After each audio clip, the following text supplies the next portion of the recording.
England began their tour of New Zealand today in pretty much the same way as they spent much of their long and demanding visit to Australia, coming off second best to a much sharper side. It meant they lost for the third time in 3 matches in this 2020 tri-series that straddles both countries and now need a near miracle if they are to reach the final against Australia next week in Auckland, England. After shuffling their bowling back to bring back the pace of Mark Wood and Liam Plunkett, simply conceded too many runs here at the Westpac Stadium in failing to stop New Zealand, racking up 196 for 5. Then they lost wickets at bad times, notably Joe's Butler again deputing as captain for the injured Eoin Morgan, on 2 to fall 13 runs short in what is becoming a desperately disappointing tournament for them. Only David Malan, with his third half-century in his first 4 2020 internationals, offered any hope for England, who just cannot replicate their dynamic one-day form in the shorter limited overs game here. Now England need Australia to beat New Zealand in Auckland on Friday and then defeat them heavily themselves in the final qualifier in Hamilton on Sunday if they are to have a chance of winning their first 2020 tri-series. It could have been a much better night for England. Head would run out Williamson before he had scored, but he missed the stumps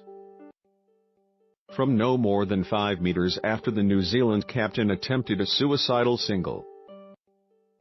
That was the start of a difficult evening for England's fastest bowler, even though he was to take 2 wickets.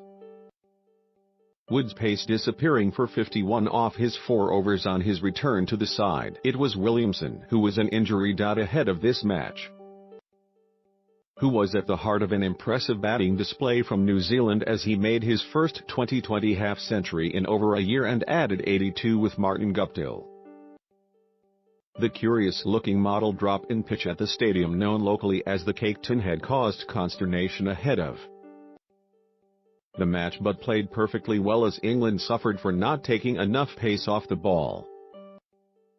Williamson did provide another half-chance with a full-blooded straight drive on 37, but Adil Rashid attempted a one-handed return catch off his own bowling and could not hold on.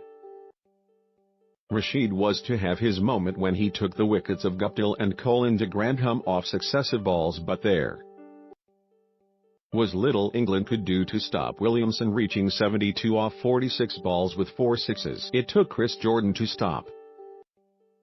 one of the best batsmen in the world in his tracks when he bowled him during a superb 18th over that cost only 3 runs, but his best moment in the field was to come when he wasn't bowling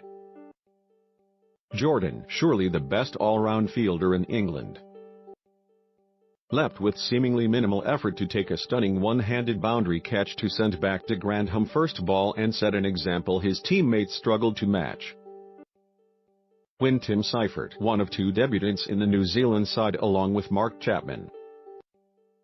hit 2 sixes off the last over bowled by Jordan, New Zealand had given themselves an excellent chance of their first win in this tournament.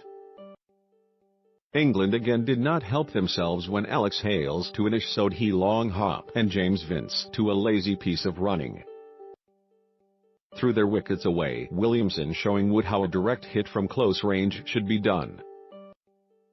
When Butler was caught on the boundary off the leg spin of Sodhi, the writing was on the wall for England and they went down swinging wildly and unproductively.